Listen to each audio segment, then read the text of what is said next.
आने वाले 5-10 साल में खेती के अंदर भारत में बहुत बड़ी क्रांति आने वाली है। एग्रीकल्चर से एक सक्सेसफुल बिजनेस बनाया जा सकता है या ये सिर्फ एक मिथ है? किसी के पास अगर बड़ा खेत नहीं है तो क्या वो छोटे से अपने घर पे या अपने छोटा सेटअप करके भी इसकी खेती की जा सकती है? आपने खुद ने देखा होगा कि बहुत तेजी से बदलाव आ रहा है और एआई के बाद में तो एकदम क्रांति आने वाली है। तो मशरूम फार्मिंग के बारे में आप क्या कहेंगे? ये एक हाई वैल्यू क्रॉप है, इसमें आना चाहिए लोगों को। तो मशरूम उत्पादन के लिए भारत में बहुत संभावना है। प्रधानमंत्री जी भी मशरूम का सेवन करते हैं मशरूम की खेती करके अच्छा मुनाफा कमा सकता है? और इसके अंदर 45 दिन में आपको फसल आ जाती है। मतलब एक पूरी फसल 45 दिन में 45 दिन में पूरा साइकिल खत्म। 45 दिन में शुरू हो जाएगी तो आपको 40% की सब्सिडी मिल जाती है इसके अंदर गवर्नमेंट की। मतलब उसको सिर्फ खेती की तरह नहीं, एक फुल फ्लैश बिजनेस की तरह किया जा सकता और ये पौष्टिक होता है, बच्चों के लिए हेल्थ के लिए बहुत अच्छा रहता है। और आप देखेंगे वहाँ पे तो सैकड़ों आपको पोली हाउस नजर आएंगे। बिल्कुल। और वहाँ की हालांकि वहाँ की जमीन वो फर्टाइल नहीं है, पानी भी वहाँ ज्यादा नहीं है, लेकिन वो प्रोटेक्टेड कंडीशन से बहुत अच्छे से फसल ले रहे हैं और अच्छे से मुनाफा कमा रहे हैं, बहुत ही सफल कर रहे हैं। तो सारी चीजें मोबाइल में आ गई है ना, वो अपने घर बैठे बैठे सारा कर सकता है कि अभी अभी क्या हो रहा है, अभी क्या नहीं, सारी सिचुएशन उसके पास में रहती है। इस प्रकार के ऐप आ गए। मतलब है। आने वाले टाइम में टेक्नोलॉजी का बहुत बड़ा इसमें योगदान रहने वाला बहुत है। बड़ा योगदान रहेगा। इससे क्या कि उत्पादन की जो तरीका है वो बहुत अच्छा हो जाएगा उसमें। जैसे कि मैं देख पा रहा हूँ आप एआई को एक पॉजिटिव वे में देख रहे हैं। जैसे काफ़ी लोग इसको नेगेटिव भी देखते हैं कि एआई आने से दिक्कत भी होने वाली है, लेकिन आप इसको काफ़ी पॉजिटिव देखते हैं। जो लोग जॉब कर रहे हैं, क्या वो फार्मिंग को एक साइड बिजनेस की तरह भी किया जा सकता है? आप पिछले 10 साल की तुलना करेंगे तो अभी किसान बहुत खुशहाल है। खुशहाल है। हाँ, कितना मतलब जो प्राइस है वो कितने कई गुना बढ़ गई है। युवाओं को आने की जरूरत है। युवा केवल युवा ना सरकारी नौकरियों पर निर्भर नहीं रहे। यूथ आ गया है। भारत है जो युवाओं का देश है ना, और है भी बिल्कुल। लेकिन जो ऊर्जा है ना, वो ऊर्जा की जो ऊर्जा है वो उसका उपयोग एक सकारात्मक डायरेक्शन में होना चाहिए। और सकारात्मक डायरेक्शन में जब होगा जब आप आध्यात्मिक होंगे। और भारत तो विश्व का गुरु है और सनातन धर्म, जो सारे धर्म इसमें से निकले हुए हैं। सनातन का मतलब है कि जिसका न आदि है न कोई अंत है। तो हमें स्पिरिचुअल होना पड़ेगा। भारत की जो संस्कृति है उसको हमारे आत्मसात करना पड़ेगा। और भारत के गाँव के लोग सब जब मिलते हैं तो संबोधन में करते हैं कि राम राम जी। तो हमें राम को जीना होगा। राम इस भारत का प्राण है मतलब। और गाय माता, गौ माता, गंगा माता और भारत माता, और ये सब हमारे जीवन में होंगे तब हमारी ऊर्जा का हमें सही ढंग से फल मिलेगा, है ना। क्योंकि ऊर्जा को तो फ्लो होना ही है, चाहे वो पॉजिटिव डायरेक्शन में हो चाहे नेगेटिव डायरेक्शन में हो। तो सबसे इंपॉर्टेंट चीज़ जो युवाओं के लिए है कि आपको स्पिरिचुअल बनना पड़ेगा। अभी आपने देखा प्रधानमंत्री जी गए थे रशिया के अंदर, और दूसरे देश में जाते हैं तो सबसे पहले जो गिफ्ट लेके जाते हैं वहाँ के जो राष्ट्र प्रमुख के लिए, तो गीता ही लेके जाते हैं, गीता। और हमेशा वो कहते हैं वहाँ पे मंच पे कि मेरे को इनके देने के लिए इससे ज़्यादा कोई वैल्यूबल चीज़ नहीं है और इनको लेने के लिए भी इससे वैल्यूबल चीज़ नहीं है। तो हमें तो स्वाभाविक रूप से भगवान ने कृपा करके ये चीज़ हमारे को दी है, भारतीयों को, पूरे संसार को दी है। लेकिन हम भागे चले कि भगवान ने यहीं पे जन्म लिया, यहीं पे गीता का उपदेश दिया। तो सबसे पहले यूथ के लिए ये संदेश है कि आप जब तक स्पिरिचुअल नहीं होंगे तब तक हमारी जो योग्यता है, जो सांसारिक योग्यता है, उसका बहुत ज़्यादा महत्व नहीं है। हमें सबसे पहले स्पिरिचुअल होना पड़ेगा। भगवान कौन है, हम इस संसार में क्यों आए, इसके लिए गीता अवेलेबल है। हर यूथ को अपने घर में गीता रखनी चाहिए, वो गीता पढ़ना चाहिए। उसके बाद में हमारा ये प्रोफेशन है ना। जैसे हम बिल्कुल, ये सब सेकेंडरी है। जैसे कोई सोना पहनती है महिला और सोना उसके कान को काटने लग जाए तो फिर वो सोना का कोई महत्व नहीं है। सोना आभूषण तभी लगता है जब उसका कान भी सुंदर लगे, सुरक्षित रहे, उसको काटे नहीं। इसी प्रकार से हमारी एजुकेशन, हमारी टेक्नोलॉजी है ना, वो तब उत्तम रहेगी जब हम ये समझ सकें कि हम इस संसार में क्यों हैं, किस लिए आए हैं। हमारे अंदर इथिक्स होना चाहिए, हमारे अंदर संस्कार होने चाहिए। हम केवल पैसा करने लग जाएंगे और केवल पैसा ही कमाने लग जाएंगे, है ना, और बाकी चीज़ों का हमें कोई ज़्यादा हम ध्यान नहीं देंगे। हमारे जो भारतीय जीवन मूल्य है उसको हम नहीं समझ पाएंगे। तो फिर कहीं ना कहीं हम कुछ चीज़ें प्राप्त कर रहे हैं, उससे कई गुना ज़्यादा खो रहे हैं। तो इसलिए मेरा तो यही कहना है, चाहे यूथ हो चाहे कोई। सबसे पहले हम आपकी जर्नी के बारे में जानना चाहेंगे कि एग्रीकल्चर में आपका इंटरेस्ट कैसे बना और ये जर्नी आपकी कैसे शुरू हुई? इसमें ऐसा रहा कि मेरी जो स्कूल एजुकेशन है वो गांव से हुई और मेरा जो बचपन है वो मेरे ननिहाल में बीता, जो नागौर जिले में एक छोटा सा गांव है नीमड़ी। तो मैंने सारी स्कूलिंग वहाँ से करी और ग्रामीण परिवेश से वो खेतीबाड़ी का रहता है, तो खेतीबाड़ी से तो बचपन से ही लगाव रहा है। खेतीबाड़ी हमने बचपन से देखी है जी सर। और इसके साथ साथ में मैंने जो पढ़ाई की उसके बाद में 10th में मैंने मैथमेटिक्स ली थी, लेकिन मैथमेटिक्स में मैं बहुत ज़्यादा अच्छा स्कोर नहीं कर पाया। तो उसके बाद में फिर मैंने एग्रीकल्चर में जाना ज़्यादा उचित समझा और फिर मैंने एग्रीकल्चर के अंदर 11th में एडमिशन ले लिया। उसके बाद में फिर मैं कॉलेज में ग्रेजुएशन करी, उसके बाद में मास्टर करी, फिर PhD करी। इस प्रकार से एग्रीकल्चर में स्वतः ही भगवान की कृपा से ये अपना मेरा ये यात्रा। फिर आपने आगे पूरा कैरियर ही इस पे बनाने की ठान ली कि इसी पे? हाँ, स्वाभाविक रूप से जब मैं 10th के बाद में, अभी तो 10+12 के एजुकेशन सिस्टम है। हमारे समय में 11th से फिर आपको कॉलेज में जाना होता था। ओके। तो 11th में मेरी एग्रीकल्चर थी तो फिर मुझे एग्रीकल्चर में कॉलेज में जाना था। तो फिर स्वाभाविक रूप से ये सारी जो पढ़ाई थी एग्रीकल्चर से थी, तो एग्रीकल्चर फील्ड में फिर मैंने ये जॉब करने का भी, अनुसंधान करने का मुझे मौका मिला। बिल्कुल। तो इसके बाद से फिर एग्रीकल्चर में ही है।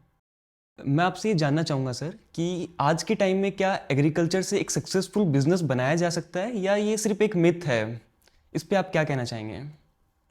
नहीं नहीं, ये तो मिथ क्या है। हमारी जो जो जो हमारा जो हमारी जो भारत की जो इनकम है, जो यहाँ की जो आर्थिक स्थिति है, वो तो मुख्य रूप से कृषि पे निर्भर है।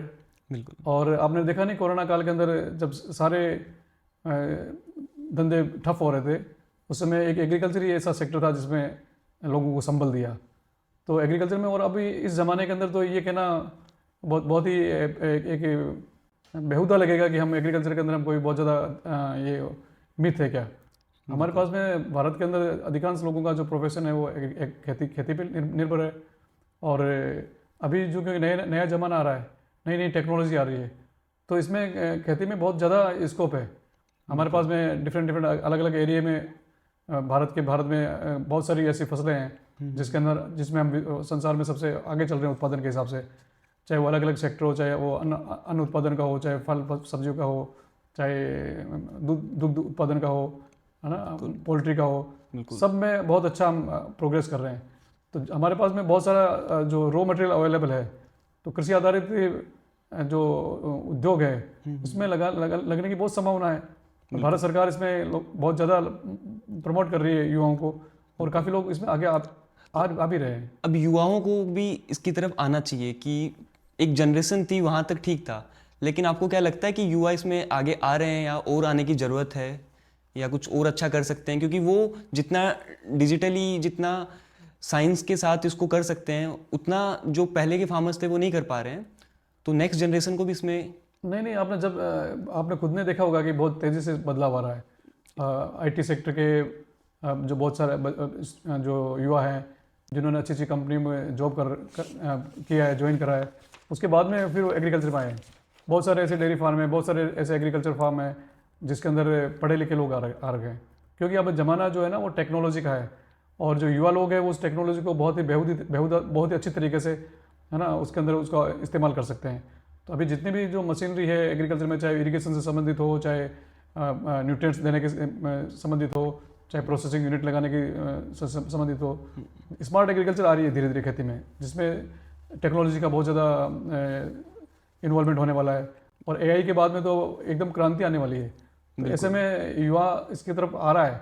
बिल्कुल। बस थोड़ा सा उनकी झिझक इसलिए कि जो एग्रीकल्चर से जुड़ा हुआ नहीं है, उसको ऐसा लग रहा है कि भाई ये ना मैं खेती कैसे कर पाऊंगा, इसमें जब जानकारी का अभाव है तो थोड़ा सा उसमें हेजिटेशन हो सकता है। लेकिन हमारे पास में भारत में बहुत ऐसे सेंटर है जहाँ पे इस प्रकार की ट्रेनिंग्स होती है। बहुत सारी एग्रीकल्चर यूनिवर्सिटीज़ है, बहुत सारे एग्रीकल्चर रिसर्च इंस्टीट्यूट है, कृषि विज्ञान केंद्र है, जिनके माध्यम से ट्रेनिंग लेके, प्रशिक्षण लेके और युवा इस फील्ड में आ सकते हैं। कोई अगर एग्रीकल्चर में एकदम बिगिनिंग से स्टार्ट करना चाहता है, तो आप बिगिनर को क्या सलाह देंगे कि वो हाई वैल्यू क्रॉप्स में उसको जाना चाहिए या ट्रेडिशनल क्रॉप्स करनी चाहिए? तो उसके बारे में आप। सबसे पहले तो यदि उसको खेती करनी है और खेती का उसका बैकग्राउंड नहीं है, तो उसको पहले खेती की जानकारी लेना आवश्यक है कि किस प्रकार से खेत में फसल लगाते हैं।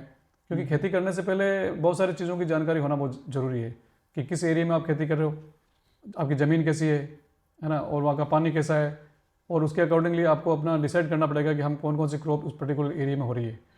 तो अलग अलग फसलें हैं, चाहे वो अनाज वाली फसलें हो, चाहे दलहन की फसल हो, चाहे तिलहन की फसल हो, चाहे फलदार पौधे हो, सब्जियां हो। तो पहले तो वहाँ की जो क्लाइमेटिक कंडीशंस हैं, जो मौसम है वहाँ का, जिसके हिसाब से उनको फसलों का चुनाव करना होगा।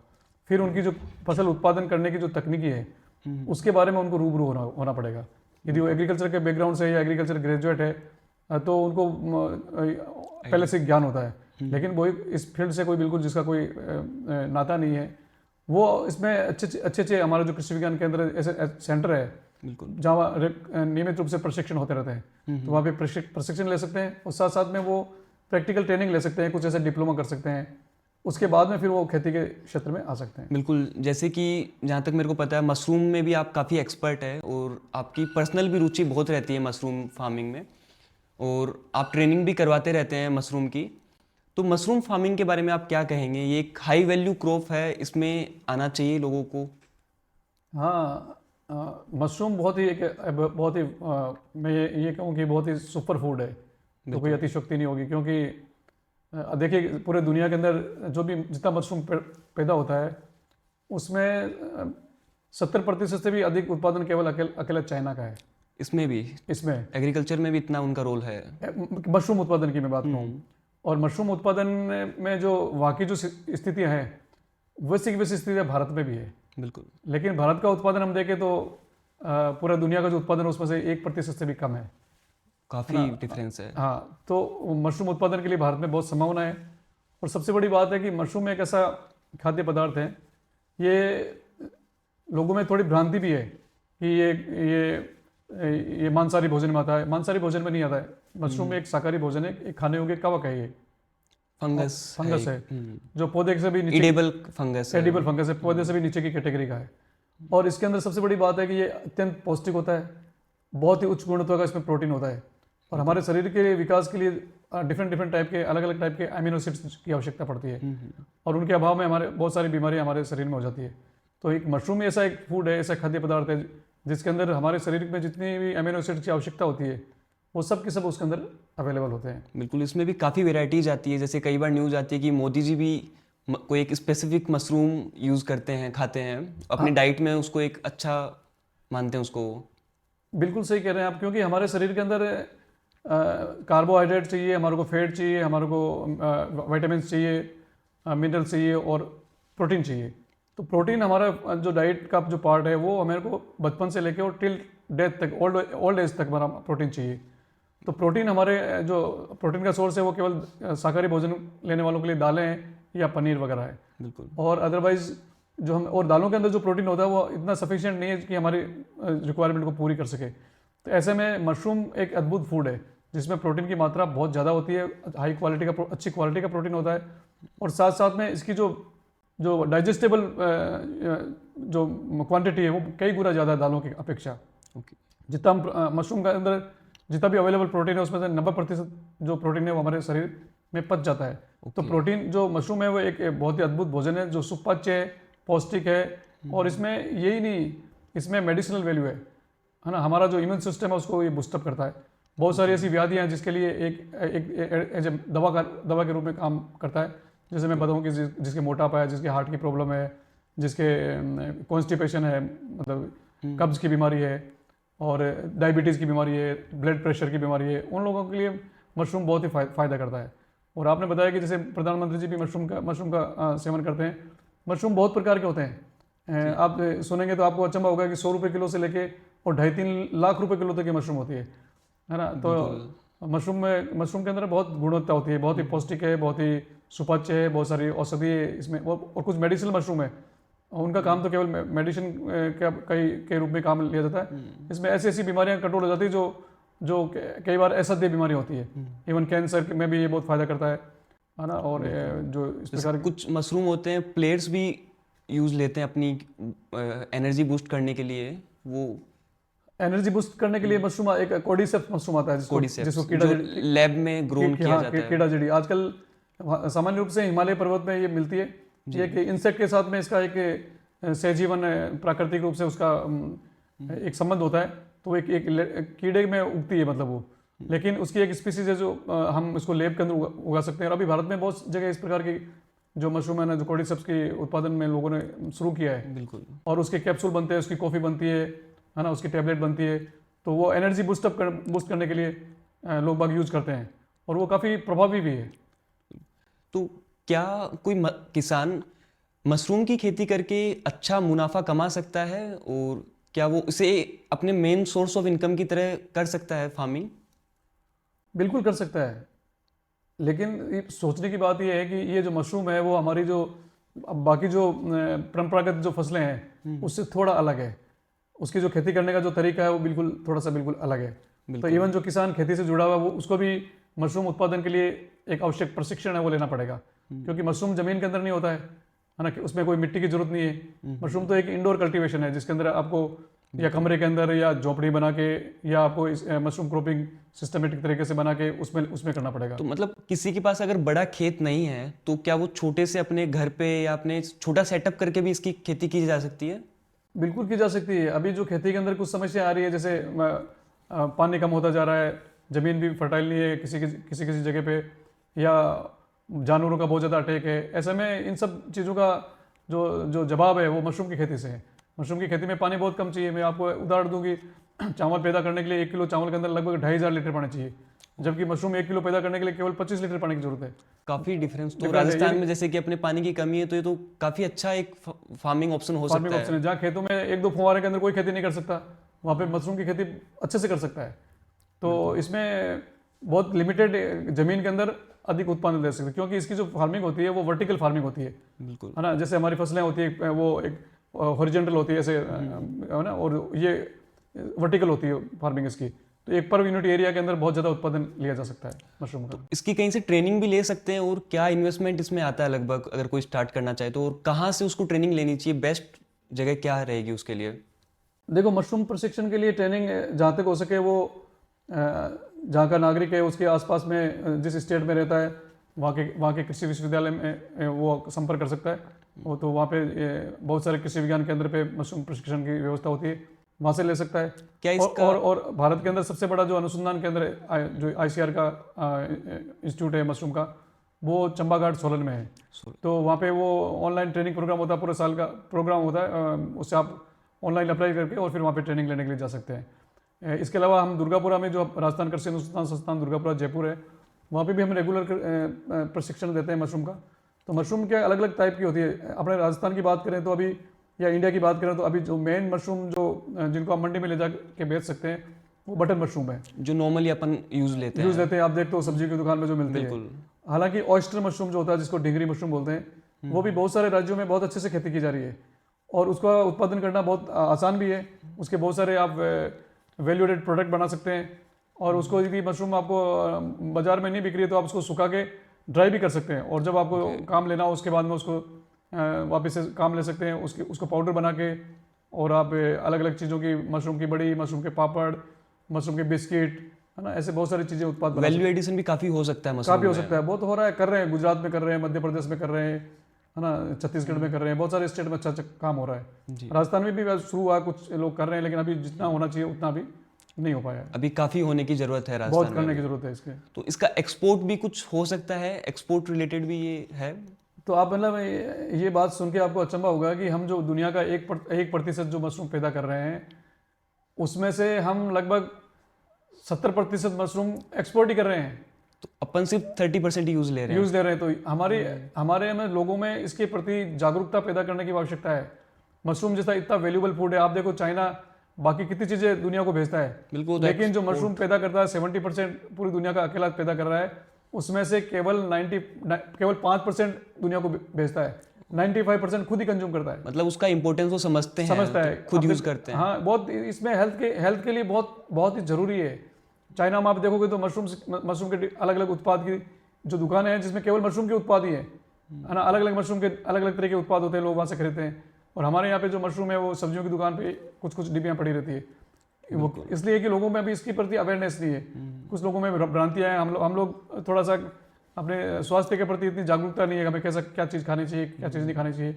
हालांकि कोरोना के बाद में अब लोगों में रुझान बढ़ा है, मशरूम का उत्पादन भी बढ़ने लगा है, लोगों में जागरूकता आई है, लेकिन अभी बहुत ज़्यादा गुंजाइश है इसमें आगे काम करने की। बिल्कुल। ये काफ़ी इंटरेस्टिंग बात है कि हम पूरे वर्ल्ड का 1% मशरूम प्रोड्यूस करते हैं, उसमें से भी 70% हम एक्सपोर्ट कर देते हैं, जबकि चाइना 70% पूरे वर्ल्ड का 70% प्रोड्यूस करता है और ओनली 5% वो एक्सपोर्ट कर रहा है। तो आप समझ सकते हैं कि कितनी वैल्यूबल क्रॉप है ये, कि वो बाहर नहीं एक्सपोर्ट कर रहे हैं और खुद ही उसको यूज़ कर रहे हैं जितना हो सकता है। ये काफ़ी इंटरेस्टिंग है सर। और भारत सरकार ने जैसे अभी स्कूलों में मिड डे मील का प्रोग्राम है, पूरे भारत के अंदर चल रहा है, बच्चों में दोपहर का भोजन दिया जाता है। तो भारत सरकार ने इसकी अनुशंसा की है कि बच्चों को 5 दिन तक खाने के अंदर शहद और मशरूम देना चाहिए। तो बहुत सारे स्टेट ने तो इसको ऑप्ट कर लिया, वो लोग वहाँ पे मशरूम देना स्टार्ट भी कर दिया। लेकिन राजस्थान के अंदर क्योंकि अभी मशरूम इतना उत्पादन भी नहीं हो रहा, प्रोडक्शन भी नहीं हो रहा है, और गवर्नमेंट इस पर ध्यान भी देगी, तो यदि इस प्रकार का ये गवर्नमेंट इसको ऑप्ट कर लेती है, बच्चों को दोपहर में जो भोजन है उसमें 5 दिन तक मशरूम दिया जाए, तो लोगों में मशरूम की खपत भी बढ़ेगी और लोग मशरूम करना तो बच्चों का भी प्रोटीन इंटेक पूरा होगा और उससे काफ़ी उनको फायदा होगा। मशरूम उत्पादन केवल पैसे कमाने के लिए नहीं है, मशरूम उत्पादन के लिए हमारे कुपोषण को एड्रेस करने के लिए है। हम जो अच्छे घर में जो दाल रोटी खाने वाले लोग हैं उनमें भी बहुत सारे एमिनो एसिड्स की कमी है। और किसान लोग जो गांव में काम करते हैं उनको तो आप देखोगे कि वो सारी चीज़ें, वो फल फ्रूट बहुत कम काम इस्तेमाल लेते हैं। बिल्कुल। जो गांव के लोग हैं जिनके पास में साधन नहीं है, वो कुपोषण के शिकार हैं बहुत सारे लोग। तो ऐसे में यदि वो मशरूम खुद पैदा करे और मशरूम खुद खाए तो वो पैसे भी कमाएंगे और खुद का स्वास्थ्य भी ठीक रहेगा। बिल्कुल, काफ़ी इंटरेस्टिंग चीज़ है मतलब हाँ जी, हाँ मशरूम जी। पे। इसके अलावा खेती के अंदर जो हमारे संसाधन कम है, खेती कर नहीं सकता आदमी, ऐसे में मशरूम पैदा कर सकता है। और मशरूम के अंदर क्या है कि पर यूनिट प्रोडक्शन बहुत ज़्यादा है और इसमें रोजगार की बहुत ज़्यादा संभावना है। क्योंकि आप देखते हो 1 एकड़ गेहूँ पैदा करने के लिए 2 आदमी 1 एकड़ गेहूँ पैदा कर देगा, लेकिन 1 एकड़ में यदि आप मशरूम पैदा करोगे तो कम से कम 15 आदमी चाहिए आपको, तो आप 15 आदमी को रोजगार दोगे आप। एम्प्लॉयमेंट भी जनरेट हो रहा बहुत है बहुत बहुत जनरेट होगा। और साथ साथ में महिलाएं जो हमारे गांव में जो महिलाएं हैं, चाहे वो खेती से काम करती हो या गृहिणियां हैं, तो वो अपना एक साइड बिजनेस में कर सकते हो। तो ज़्यादा कुछ चाहिए नहीं, आपने मशरूम के बेग लगाए, उसको शाम सुबह आपको पानी देना है ना। बहुत ज़्यादा इसमें केयर करने की जरूरत नहीं है, बहुत ज़्यादा मेहनत करने की जरूरत नहीं है, बस आपको मशरूम उत्पादन करने की तकनीक आनी चाहिए। तो एक ये आपको अलग से एक साइड बिजनेस ही हो जाएगा। जैसे प्रधानमंत्री जी कहते हैं कि भाई किसान की आय कैसे बढ़ानी है, तो मशरूम की आय, जो खेती में आय बढ़ाने का एक महत्वपूर्ण घटक है ना, वो मशरूम भी हो सकता है। और दूसरी बात है कि हमारे पास में कितना ऑर्गेनिक वेस्ट है खेती में। मशरूम पैदा करने के लिए आपको बाहर से कुछ चीज़ें खरीदने की जरूरत नहीं है ना, बहुत सारी महंगी महंगी चीज़ें खरीदने की जरूरत नहीं है।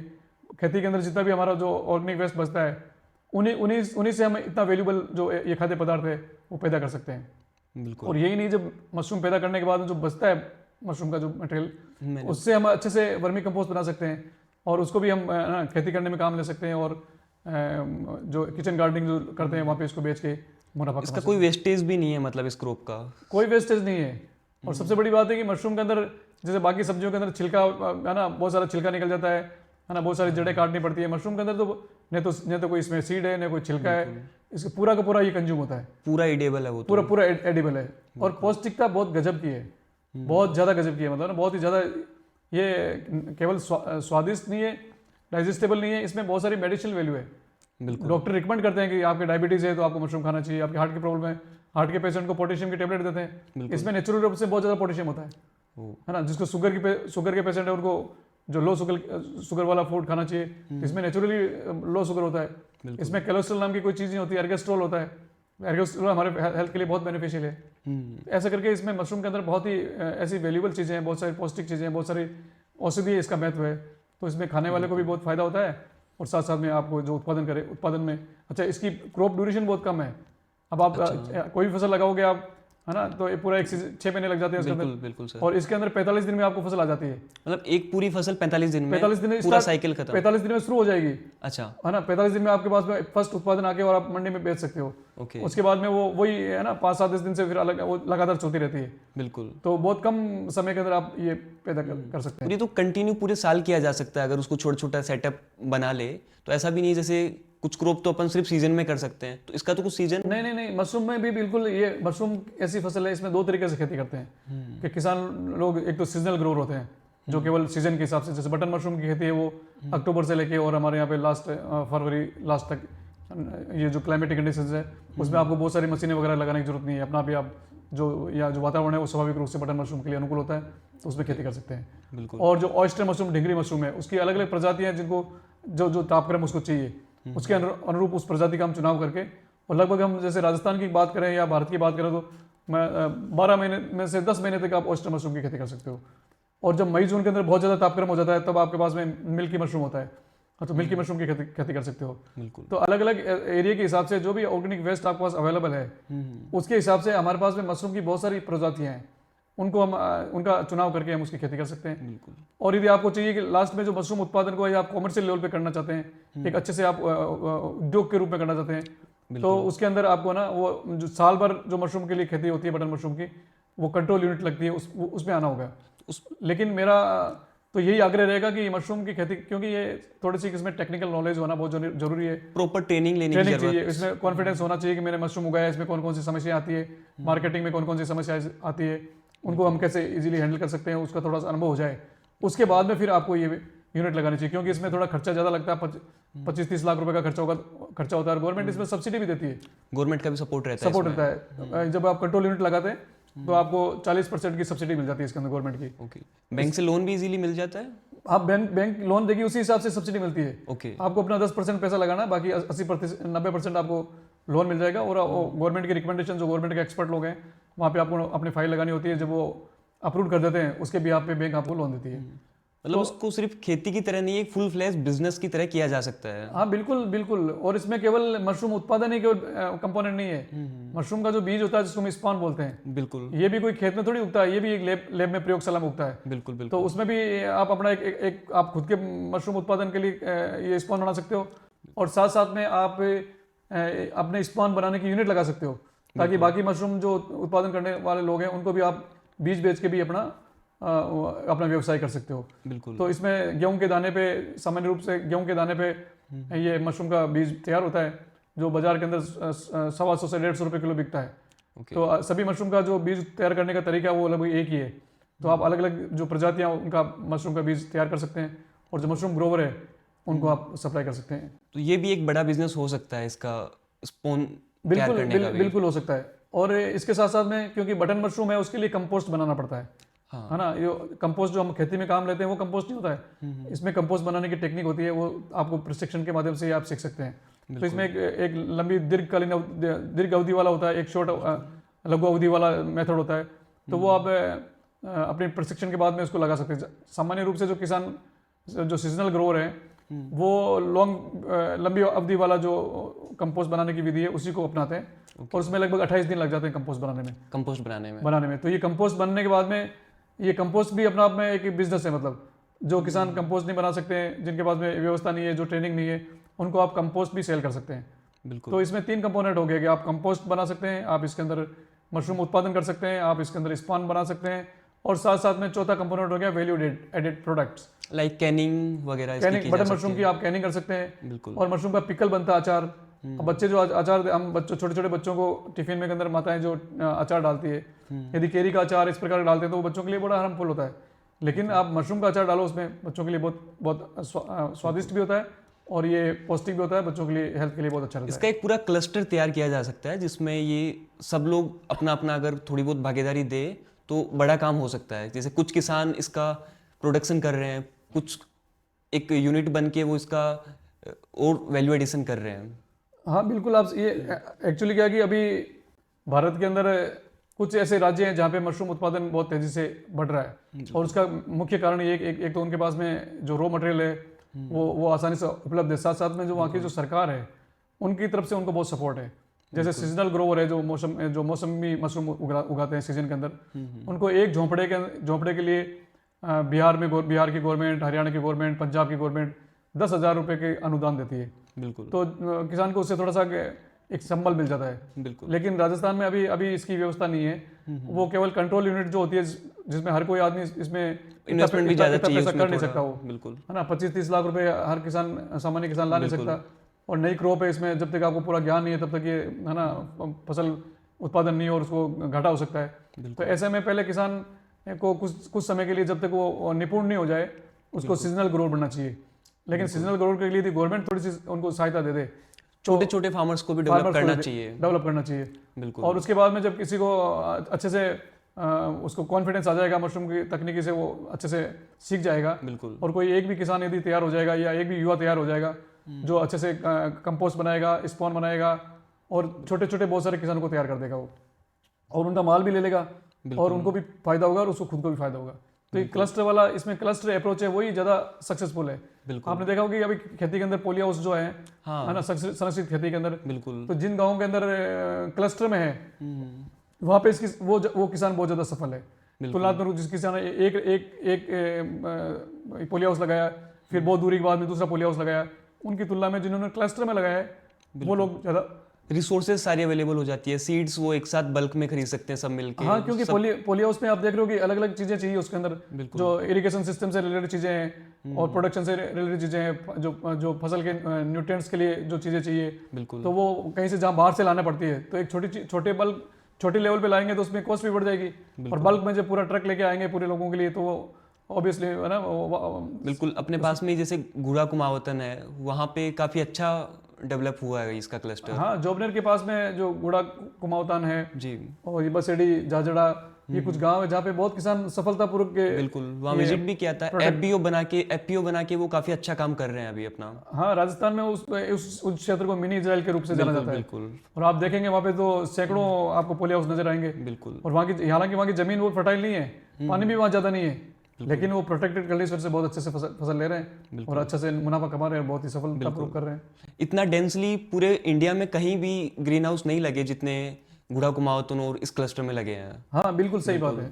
वहाँ पे जो किसानों ने जब सबसे पहले जब करा था तो लोगों ने बहुत अचंभा करा था कि क्या कर रहे हैं, इससे क्या होगा।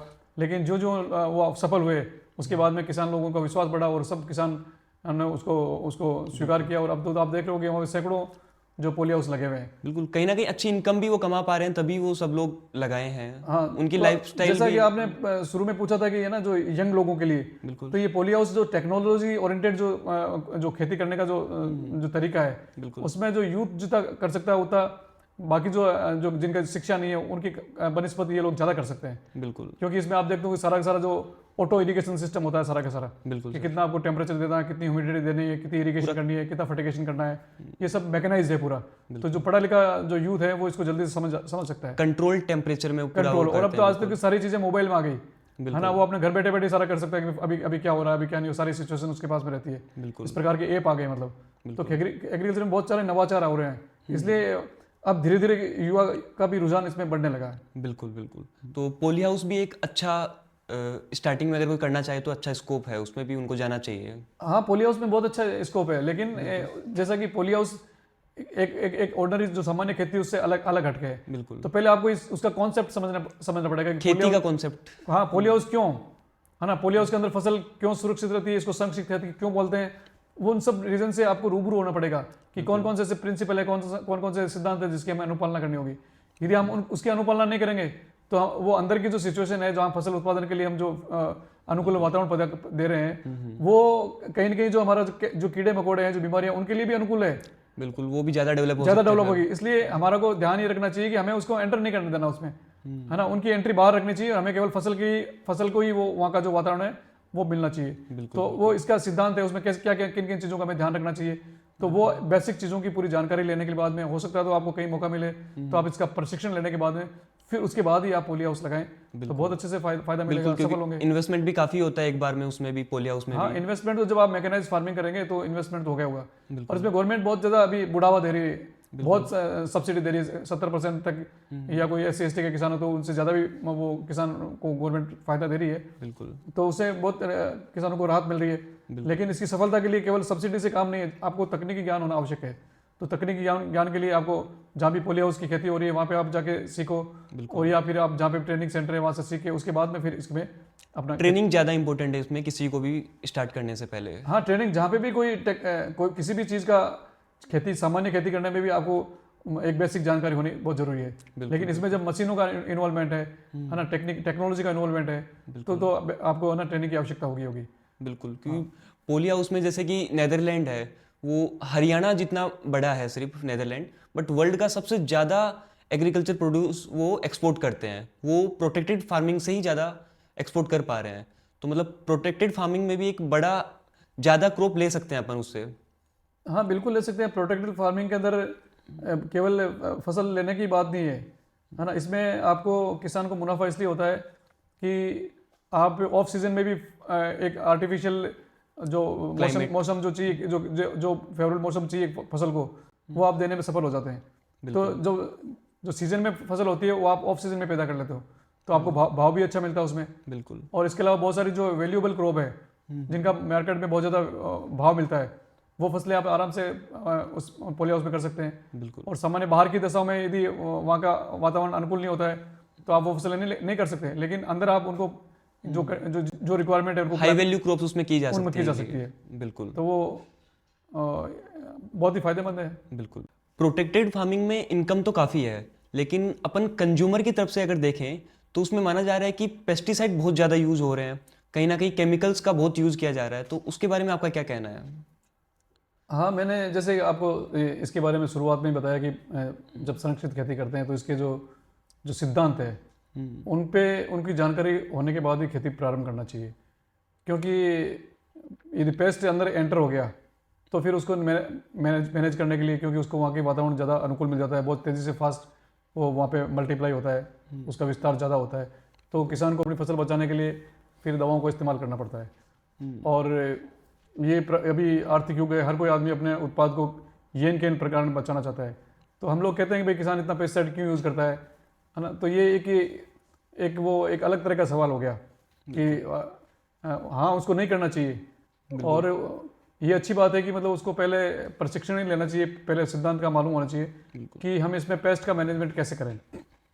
तो केवल केमिकल पे यदि वो निर्भर रहेगा, रसायन पे निर्भर रहेगा, तो ये प्रोटेक्टेड कल्टीवेशन में उसको बहुत सारे रसायनों का इस्तेमाल करना पड़ेगा, और जो कंज्यूमर है जो उसको खाएगा उसके लिए भी ये हानिकारक होता है।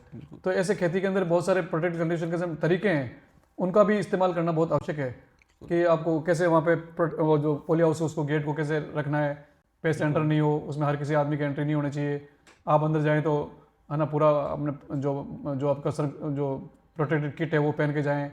इसके अलावा वहाँ पे जो कीट वगैरह जो आ जाएं उसके लिए जो प्रकाश पाच है जो और जो स्टिकर है उनको कीटों को पकड़ने के लिए अल्टरनेटिव, वो आपको येलो स्टिकर चाहते हैं, पीले जो कार्ड होते हैं वो लगाओ आप यहाँ पे। इसके अलावा आप उसमें सीड ट्रीटमेंट, सॉइल ट्रीटमेंट है ना, और जो केमिकल के अलावा बहुत सारे जिसको हम ऑर्गेनिकली भी क्या इसको किया जा सकता है थोड़ा? हाँ, इसमें जो इंटीग्रेटेड जो पेस्ट मैनेजमेंट होता है जिसको हम समन्वित कीट नियंत्रण प्रणाली बोलते हैं, या नासी जीव प्रबंधन प्रणाली बोलते हैं। उसके अंदर बहुत सारी चीज़ें हैं कि आप उसमें ट्राइकोडर्मा जो जैविक हमारा जो जैविक बायोजेंट्स हैं उनका हम इस्तेमाल करें, बहुत सारे प्लांट प्रोडक्ट्स है उसका इस्तेमाल करें। और इसके अलावा जो अपने भारतीय गाय देसी जो गाय है उसके जो यूरिन जो मूत्र है उससे संबंधित बहुत सारे उत्पाद बनते हैं, उनका भी इस्तेमाल करें। बहुत सारे किसान कर रहे हैं। अभी किसानों का रुझान है ऑर्गेनिक फार्मिंग पे, तो ऑर्गेनिक फार्मिंग में भी पेस्ट मैनेजमेंट करने के लिए इन्हीं विधाओं का इस्तेमाल किया जाता है।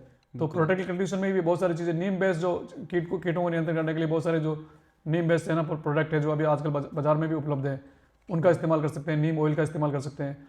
ये तो चीज़ें इस्तेमाल करनी है, लेकिन इससे पहले जागरूकता बहुत जरूरत है कि हमारे पेस्ट की, जैसे हमारे स्वास्थ्य के लिए है ना, उपचार तो बाद की बात है, पहले हम बीमार नहीं पड़े उसके लिए हमारी जीवन शैली कैसे होनी चाहिए है ना, वो रखनी है। और उसके बाद में भी कोई किसी कारण से हम बीमार हो गए तो आप हम बीमारी का भी इलाज आसानी से कर लेंगे। लेकिन आप लापरवाह रहेंगे और बस ट्रीटमेंट पे निर्भर रहेंगे तो हमारा जीवन ठीक से नहीं रहेगा, स्वस्थ नहीं रह पाएंगे। सेम ऐसे कैसे फसल में भी है, प्रिकॉशन ज़्यादा जरूरी है। हाँ, बहुत सारे ऐसे जो चीज़ें हैं उनकी हमें सावधानी रखनी है ना, तो वो हम रखेंगे। और जो कितना पानी देना है, कितनी नमी होनी चाहिए, क्योंकि जो पेस्ट होता है, बीमारियाँ होती है वो अधिक पानी देने से, कम पानी देने से, अधिक तापक्रम से, कम तापक्रम से, तो उन चीज़ों को भी ध्यान रखना है। और साथ साथ में आपको, क्योंकि संरक्षित खेती का ये नियम है कि उसके अंदर आप जो कीट है उनका प्रवेश रोकने के लिए जो प्रिंसिपल है उनको आपको मानना पड़ेगा। बिल्कुल। तो प्रोटेक्टेड फार्मिंग में ऑर्गेनिक तरीके से भी किया जा सकता है, इसमें कोई दिक्कत नहीं है। हाँ, बिल्कुल किया जा सकता है, बिल्कुल किया जा सकता है। बहुत सारे किसान अब करने भी लगे हैं। बिल्कुल।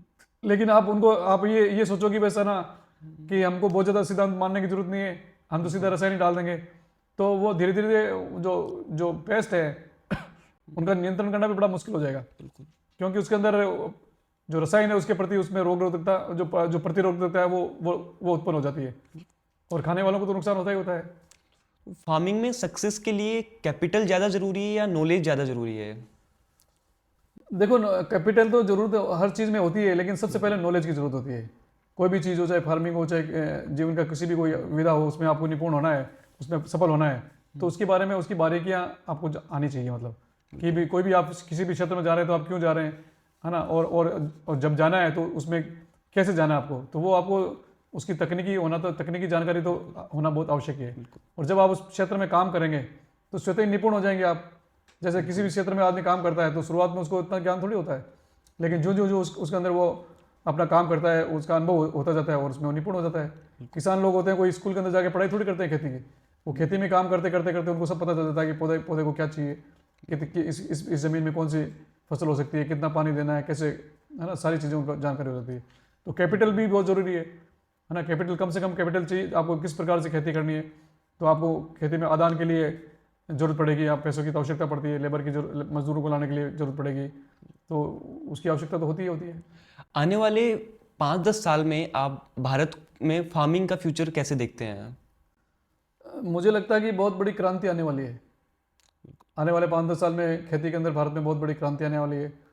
और क्योंकि यदि बहुत ठीक तरीके से यदि ये जो आर्टिफिशियल इंटेलिजेंस है उसका इम्प्लीमेंट होने लगेगा और किसान कर भी रहे हैं। जब से ड्रोन आ गया, बहुत सारे सिस्टम आ गए, बहुत सारे हमारे ऐप आ गए खेती के अंदर। वेदर फोरकास्टिंग आजकल वेदर बहुत अच्छा हो फोरकास्टिंग, गया। हाँ बहुत हर मामले में, बिल्कुल है ना, एआई का उपयोग होने लगा। क्रॉप प्रोडक्शन में होने लगा, क्रॉप प्रोटेक्शन में होने लगा, बिल्कुल मौसम के अंदर जो फोरकास्टिंग है उसमें होने लग गया, है ना। तो इन सारी चीज़ें सारी चीज़ों के अंदर एआई का रोल है। मतलब आने वाले टाइम में टेक्नोलॉजी का बहुत बड़ा इसमें योगदान रहने वाला बहुत है। बड़ा योगदान रहेगा। इससे क्या है कि उत्पादन की जो तरीका है वो बहुत अच्छा हो जाएगा। उसमें बहुत ज़्यादा सक्सेस रेट, जो सफलता की रेट है वो कई गुना ज़्यादा हो जाएगी। बिल्कुल और साथ साथ में अभी ये इसके माध्यम से हमारा जो सोशल मीडिया के माध्यम से या जो संचार क्रांति है उसके माध्यम से घर बैठे किसान को पूरे भारत की, पूरी दुनिया की जानकारी होती है। वो अपना उत्पाद जहाँ मर्जी बेच सकता है, अपने उत्पाद की जानकारी घर बैठे पूरी दुनिया को दे सकता है। पहले कहाँ संभव था ये? तो बिल्कुल ये चीज़ें भी किसान बहुत ज़्यादा फेवर कर रही है कि आप अपने प्रोडक्ट को कहीं पे भी आप में दिखा सकते हो। बिल्कुल और इसके साथ साथ में मैं तो ये कहूँगा कि जो एग्रीकल्चर है उसकी जो मुख्य धुरी है वो है गोपालन, है ना। बिल्कुल। क्योंकि आपको खेती के अंदर जब तक गाय नहीं है, भारतीय देसी गाय नहीं है, तब तक खेती अधूरी है ना। हमें हमारी सॉइल की फर्टिलिटी को मेंटेन रखने के लिए, सॉइल कोई एक मृत प्राणी नहीं है, मतलब मृत चीज़ नहीं है, उसमें बहुत सारे सूक्ष्म जीवों का समावेश होता है। और उनको सूक्ष्म जीवों की जो उपस्थिति है वही सॉइल की जो उत्पादकता है उसको बना के रखती है, उसकी उर्वरता को बना के रखती है। और उसमें बहुत ज़्यादा जो योगदान है वो गाय का है। तो हमारा गोपालन साथ साथ में होना आवश्यक है। खेती के साथ साथ में यदि गोपालन नहीं होगा तो खेती अधूरी हो जाएगी, बिल्कुल है ना। और हम अभी जो खेती की स्थिति है उसका कारण यही है कि हम गोपालन को बहुत पीछे छोड़ गए। और अभी आज क्या स्थिति हो रही है, खेतों के अंदर जो उत्पादन होता है वो स्थिर हो गया। बट इंडिया में डेयरी फार्मिंग तो एक अच्छा हो रहा है अभी और अच्छे लेवल पे है, और इसमें होने की डेयरी के अंदर भी बहुत संभावना है। अब पहले जो डेयरी होती थी वो एक अलग तरीके से डेयरी होती थी। अब अभी गोपालन, भारतीय देसी गायों के जो उत्पाद है उसकी जो मांग है पूरे भारत में हो रही है, पूरे विश्व में हो रही है। बिल्कुल आप देख रहे हो कि अब केवल जो डेयरी का है जो व्यवसाय है वो केवल दूध उत्पादन का नहीं रह गया है। इसमें आपके सारे जो कंपोनेंट है उसकी वैल्यू है। कि आप सपोज हम बात करें जैसे हम किसी गाय की हम डेयरी खोल रहे हैं, तो उसमें अलग अलग ब्रीड है हमारे पास में अवेलेबल है पूरे राजस्थान में, भारत में बहुत, राजस्थान में भी बहुत है, भारत में भी बहुत सारी ब्रीड्स हैं। राठी गाय है, गिर गाय है, थार फारकर गाय है ना। इनकी जो बहुत अच्छी जो दूध उत्पादन देने वाली जो ब्रीड है वो अवेलेबल है। साथ साथ में दूध के अलावा, और गाय का जो दूध है उसकी गुणवत्ता का तो कोई सानी नहीं है, इतना अच्छा दूध होता है वो। और साथ साथ में जो गाय का गोबर है, गाय का जो मूत्र है, उन सबसे अलग अलग तरह के उत्पाद बन रहे हैं। केवल आयुर्वेदिक में दवाइयों का नहीं, खेती में भी हमारे जो ऑर्गेनिक फार्मिंग है उसकी मुख्य जो कंपोनेंट है वो गाय के उत्पाद है। बिल्कुल गाय का काफी महत्व रहा है। और इवन अब तो गोबर, भारत भी सरकारें भी इतना महत्व समझने लगी गाय के जो उत्पाद उनका।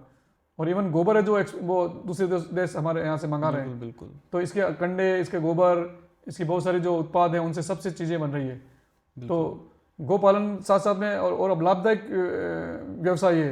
अब क्योंकि इसमें हर चीज़ में एआई का इस्तेमाल होने लगा है, तो डेयरी में भी एआई का इस्तेमाल होगा, है ना। गायों को कितना फूड चाहिए, किस प्रकार का उसको न्यूट्रिएंट देना है, कब मिल्क लेना है, उनके स्वास्थ्य से रिलेटेड चीज़ें, इन सब में एआई का उपयोग हो रहा है। जैसे कि मैं देख पा रहा हूँ आप एआई को एक पॉजिटिव वे में देख रहे हैं, जैसे कि काफ़ी लोग इसको नेगेटिव भी देखते हैं कि एआई आने से दिक्कत भी होने वाली है, लेकिन आप इसको काफ़ी पॉजिटिव देखते हैं।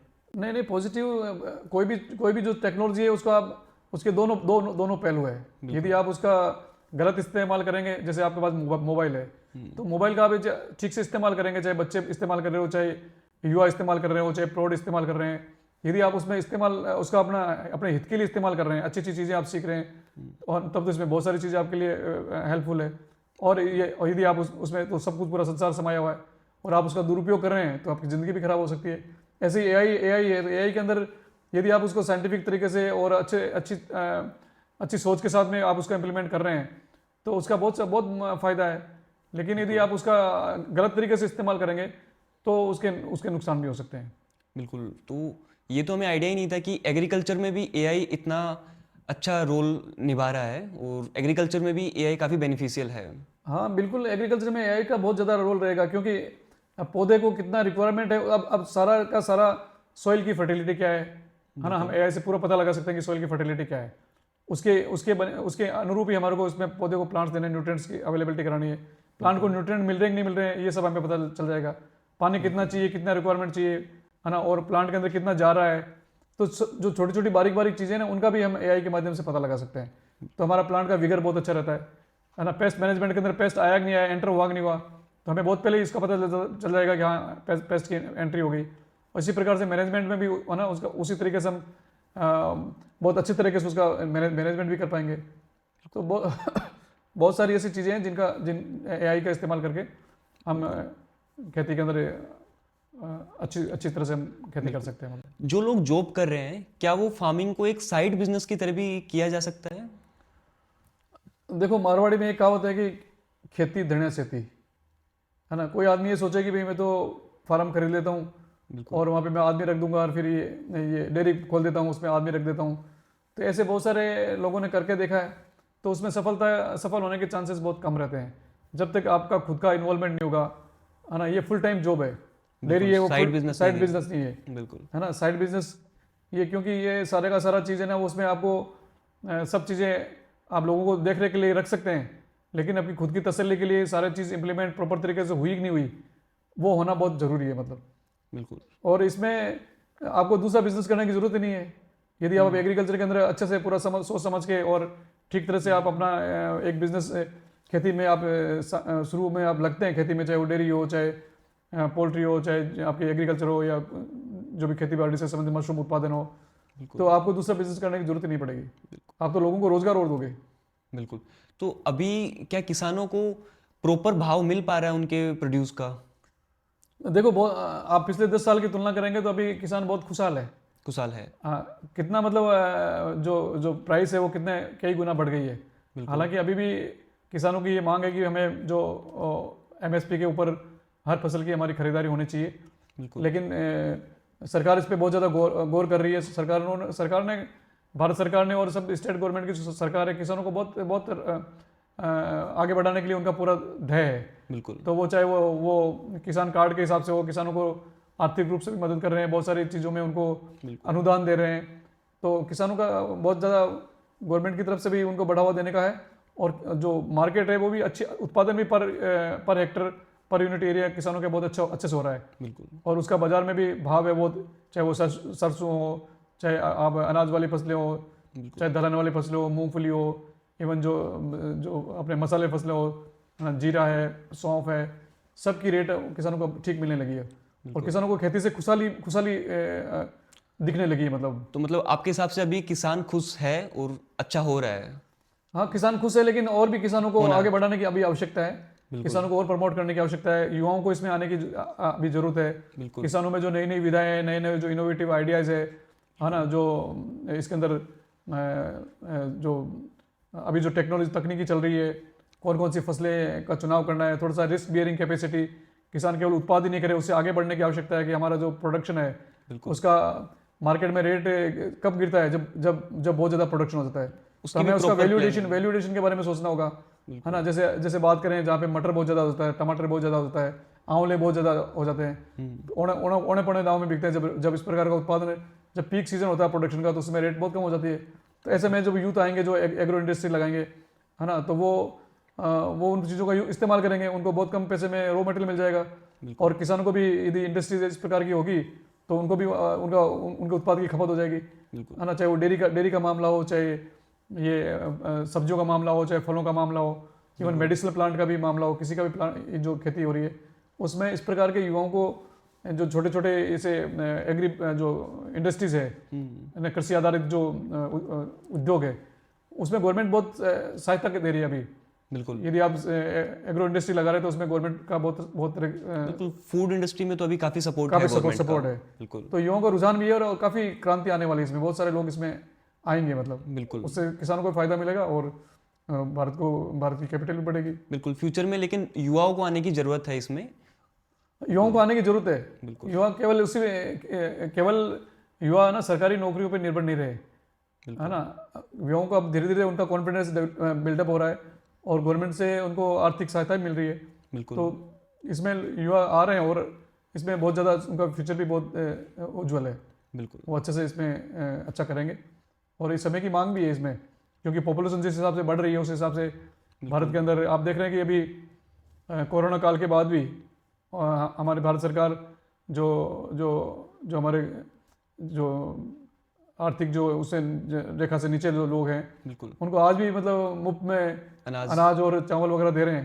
बिल्कुल तो आप भारत जैसे इतने विशाल देश के अंदर इतना दे पा रहे हैं और हमारे जो भंडार है वो सुरक्षित भी है, वो भी उसके बाद दे रहे हैं। तो आप समझ सकते हो कि हमारा प्रोडक्शन कितना बढ़ रहा है बिल्कुल है ना। तो खेती के अंदर हम बहुत ज़्यादा क्रांति भी हो रही है, बहुत ज़्यादा उत्पादन भी हो रहा है और संसाधन भी बढ़ रही है, गवर्नमेंट का सपोर्ट भी है और रॉ मटेरियल जब अवेलेबल होगा तो उद्योग भी लगेंगे। बिल्कुल तो इसमें खेती के अंदर क्योंकि इसमें कभी ये कभी कोई लोग कहते हैं ना कि इसका स्कोप कम हो गया, इसका स्कोप ज़्यादा हो गया। खेती तो हमेशा एवरग्रीन है, बिल्कुल इसका स्कोप कभी कम नहीं होने वाला। आदमी को भोजन तो चाहिए ना, बिल्कुल, कपड़ा वो तो चाहिए, चाहिए। भोजन चाहिए है ना, मसाले चाहिए, फल चाहिए। तो ये इसका एक्सपोर्ट भी काफ़ी है, जैसे गल्फ कंट्रीज में वहाँ तो प्रोडक्शन होता नहीं है खाने का, तो वहाँ भी अच्छा एक्सपोर्ट हो सकता है। बहुत अच्छा हो सकता है। हम बहुत सारी फसलों के अंदर ऑलरेडी आगे चल रहे हैं, एक्सपोर्ट कर रहे हैं। चाहे मसालों की बात हो, चाहे फलों की बात हो, बिल्कुल चाहे दूध की बात हो, इवन गेहूं की बात हो। हम गेहूं, कोई जमाना था जब हमको हमें लाल बहादुर शास्त्री जी ने बोला कि आपको है ना एक टाइम का उपवास करना पड़ेगा है ना। गेहूं नहीं था हमारे पास में, अमेरिका से हम निर्भर थे और वो जो इंपोर्ट किया करते थे। जो वहाँ का जो बिल्कुल कंडम गेहूं था वो हमारे को खाना पड़ता था, वो हमारे लिए कम पड़ता था। और हम आज इतने साल बाद में हमारी क्या स्थिति है। और अभी अभी आप देख रहे हैं कि ये यूक्रेन में जो चल रहा है, उसके बाद में एक भारत ऐसा देश है जो आसपास के सारे देशों को गेहूं भेज रहा है। इतना प्रोडक्शन है हाँ, अपने तो हम पास। केवल एक्सपोर्ट, हम केवल गेहूं खुद के लिए नहीं, हम गेहूं को एक्सपोर्ट भी कर रहे हैं। बिल्कुल, हमें आज काफ़ी अच्छा लगा सर, और काफ़ी अच्छा पॉडकास्ट हुआ जिसमें हमने AI, mushroom farming, protected farming, सब विषयों पे बात की। तो आप इंडिया के फार्मर्स को क्या संदेश देना चाहोगे? हाँ, खास तौर से मैं इंडिया के फार्मर्स को तो संदेश देना की बात ये है, खास तौर से यूथ के लिए मेरा संदेश है। बिल्कुल जो चाहे वो एग्रीकल्चर के लिए, एग्रीकल्चर फील्ड में काम करे, चाहे किसी फील्ड में काम करे, क्योंकि प्रधानमंत्री जी बहुत प्राउड फील करते हैं कि यूथ आ गया है। भारत है जो युवाओं का देश है ना। और है भी। बिल्कुल लेकिन जो ऊर्जा है ना, वो ऊर्जा की जो ऊर्जा है वो उसका उपयोग एक सकारात्मक डायरेक्शन में होना चाहिए। और सकारात्मक डायरेक्शन में जब होगा जब आप आध्यात्मिक होंगे। और भारत तो विश्व का गुरु है और सनातन धर्म, जो सारे धर्म इसमें से निकले हुए हैं। सनातन का मतलब है कि जिसका कोई न आदि है न कोई अंत है। बिल्कुल तो हमें स्पिरिचुअल होना पड़ेगा। भारत की जो संस्कृति है उसको हमारे आत्मसात करना पड़ेगा। और भारत के गांव के लोग सब जब मिलते हैं तो संबोधन में करते हैं कि राम राम जी। तो हमें राम को जीना होगा। राम इस भारत का प्राण है मतलब। और गाय माता, गौ माता, गंगा माता और भारत माता। बिल्कुल और ये सब हमारे जीवन में होंगे तब हमारी ऊर्जा का हमें सही ढंग से फल मिलेगा, है ना। क्योंकि ऊर्जा को तो फ्लो होना ही है, चाहे वो पॉजिटिव डायरेक्शन में हो चाहे नेगेटिव डायरेक्शन में हो। तो सबसे इंपॉर्टेंट चीज़ जो युवाओं के लिए है कि आपको स्पिरिचुअल बनना पड़ेगा। अभी आपने देखा प्रधानमंत्री जी गए थे रशिया के अंदर, और भी दूसरे देश में जाते हैं तो सबसे पहले जो गिफ्ट लेके जाते हैं वहाँ के जो राष्ट्र प्रमुख के लिए, तो गीता ही लेके जाते हैं, गीता। बिल्कुल और हमेशा वो कहते हैं वहाँ पे मंच पे कि मेरे को इनके देने के लिए इससे ज़्यादा कोई वैल्यूबल चीज़ नहीं है, और इनको लेने के लिए भी इससे वैल्यूबल चीज़ नहीं है। तो हमें तो स्वाभाविक रूप से भगवान ने कृपा करके ये चीज़ हमारे को दी है, भारतीयों को, पूरे संसार को दी है। लेकिन हम भाग्यशाली है कि भगवान ने यहीं पे जन्म लिया, यहीं पे गीता का उपदेश दिया। तो सबसे पहले यूथ के लिए यही संदेश है कि आप जब तक स्पिरिचुअल नहीं होंगे तब तक हमारी जो योग्यता है, जो सांसारिक योग्यता है, उसका बहुत ज़्यादा महत्व नहीं है। हमें सबसे पहले स्पिरिचुअल होना पड़ेगा। भगवान कौन है, हम इस संसार में क्यों आए, इसके लिए गीता अवेलेबल है। हर यूथ को अपने घर में गीता रखनी चाहिए, वो गीता पढ़ना चाहिए। उसके बाद में हमारा ये प्रोफेशन है ना। जैसे हम बिल्कुल, ये सब सेकेंडरी है। सेकेंडरी है। जैसे कोई सोना पहनती है महिला, और सोना उसके कान को काटने लग जाए तो फिर वो सोना का कोई महत्व नहीं है।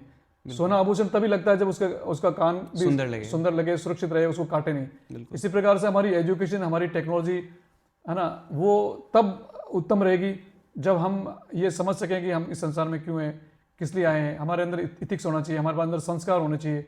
हम केवल पैसा करने लग जाएंगे और केवल पैसा ही कमाने लग जाएंगे, है ना। और बाकी चीज़ों का हमें कोई ज़्यादा हम ध्यान नहीं देंगे। हमारे जो भारतीय जीवन मूल्य है उसको हम नहीं समझ पाएंगे। तो फिर कहीं ना कहीं हम कुछ चीज़ें प्राप्त कर रहे हैं, उससे कई गुना ज़्यादा खो रहे हैं। तो इसलिए मेरा तो यही कहना है, चाहे यूथ हो चाहे कोई भी हो, और ये सनातन सत्य बातें हैं। ये इसमें कोई ये भाषणबाजी नहीं है, किसी का कोई प्रवचन नहीं है। प्रैक्टिकल चीज़ें, चाहे घर है, चाहे परिवार है, चाहे ऑफिस है, सब के अंदर हमें यदि पीसफुल, अल्टीमेट है हमारा जीवन है वो पीसफुल जीवन जीना है। और बाकी चीज़ें जो स्वतः ही विकास हो जाएगी। हम कोई भी काम ही करेंगे, एग्रीकल्चर में यदि हम काम करेंगे तो अब गो के प्रति हमारा भाव कब आएगा, जब हम स्पिरिचुअल होंगे। और अभी खेती में क्या प्रॉब्लम हो रही है, हमारे खेती में अभी गाय ही नहीं हो रही है ना, गाय की दशा ठीक नहीं है, इसलिए खेती बिगड़ रही है ना। ऑर्गेनिक फार्मिंग हम कर रहे हैं, लेकिन ऑर्गेनिक फार्मिंग आएगी कहाँ से? ऑर्गेनिक फार्मिंग बिना गाय के नहीं आ सकती। और गाय के प्रति हमारा प्रेम बढ़ेगा कैसे?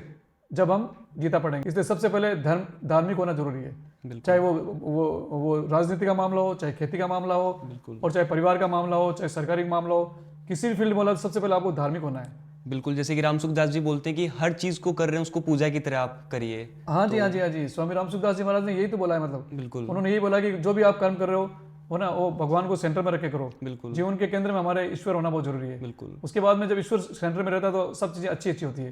बिल्कुल तो ये हमें ऊर्जा, मनुष्य में भगवान ने बहुत ऊर्जा दी है, लेकिन उस ऊर्जा का सकारात्मक इस्तेमाल तभी होगा जब हम और खेती के अंदर खास तौर से अभी जो नई टेक्नोलॉजी है, नई नई तकनीकी है, नई नई जो विधाएं हैं, उनसे आप रूबरू हों, उसके बाद में उसका प्रशिक्षण लेके और आप धीरे धीरे उस चीज़ों को जो नई नई जो चीज़ें हैं उनको इम्प्लीमेंट करें। बहुत सारी चीज़ें खेती में आ रही है। तो आपको केवल एक ही डरा नहीं पकड़ना कि आपने ये सरसों लगा दी, आपने ये परंपरागत खेती लगा दी, उससे हटके कुछ कुछ चीज़ें करनी पड़ेगी। तो किसान जो जागरूक है वो कर भी रहे हैं, और जो युवा आ रहा है वो तो अपनी नई चीज़ लेके आएगा। बिल्कुल चाहे वो डेयरी है, चाहे जो भी खेती के अलग अलग कंपोनेंट है, उसमें नई नई चीज़ें आ रही है। तो किसान भाई यदि इस प्रकार से करेंगे और साथ साथ में स्पिरिचुअल रहेंगे तो जीवन बहुत खुशहाल है। खेती जैसे हमारे शास्त्रों में सबसे उत्तम व्यवसाय वो खेती को माना है, बिल्कुल है ना, जिसमें हर जीव जंतु के लिए किसान, इसलिए तो किसान को भगवान का रूप माना, अन्नदाता माना है। तो खेती का व्यवसाय बहुत गजब का है, बिल्कुल है ना। तो किसी खेती करने वालों को या यूथ को ऐसे सोचने की जरूरत नहीं है कि मैं खेती कर रहा हूँ, मैं तो किसान हूँ। किसान बहुत बड़ा है ना, किसान तो अन्नदाता किसी को होता है। खाना दे रहा है, फूड प्रोवाइड करवा रहा है, तो उससे बड़ा तो क्या ही हो सकता है। हाँ, अन्नदाता ये तो भगवान को माना है या किसान को माना है, बिल्कुल इसलिए बहुत संभावना है। और किसान खास तौर से यूथ को ऐसे ज़्यादा रोजगार के पीछे ना, जिसमें योग्यता है कुछ लोग जो कर सकते हैं वो करें, नहीं तो ऐसे ज़्यादा निराश होने की जरूरत नहीं है। बहुत सारे ऐसे हमारे पास में ऐसे विकल्प है, और खेती में तो बहुत है, बिल्कुल है ना। तो कर सकते हैं आराम से। मेरा तो यही संदेश है सब लोगों को कि ईश्वर को अपने केंद्र में रखें और नई नई टेक्नोलॉजी का इस्तेमाल करें, और समय की मांग के हिसाब से आप खेती के अंदर अपना आप आगे आए तो बहुत ही अच्छा। इसके साथ में एक चीज़ मैं और पहले बोल गया था आपको कि इसमें और भी एग्रो टूरिज्म अभी बहुत ज़्यादा इसका एक नया चीज़ आ रहा है। बिल्कुल तो एग्रो टूरिज्म में भी किसान लोग इसमें, यूथ लोग इसमें आ सकते हैं। आजकल लोगों का बहुत रुझान है। बिल्कुल तो बहुत कंपोनेंट है एग्रीकल्चर में। बिल्कुल तो ये एक पूरा बड़ा सेक्टर है, इसमें काफी कुछ किया जा सकता है। बहुत कुछ किया जा सकता है। बिल्कुल बिल्कुल सर। हाँ सर ऐसा लगता है कि इस एक पॉडकास्ट में सारी बातें हो नहीं पाएगी, तो हाँ, ये खेती तो बहुत लंबा चौड़ा है। बिल्कुल तो अभी कभी फिर मिलेंगे तो और अलग अलग कंपोनेंट पे हम चर्चा करेंगे। बिल्कुल बिल्कुल हाँ सर। जी, हाँ जी। Thank you.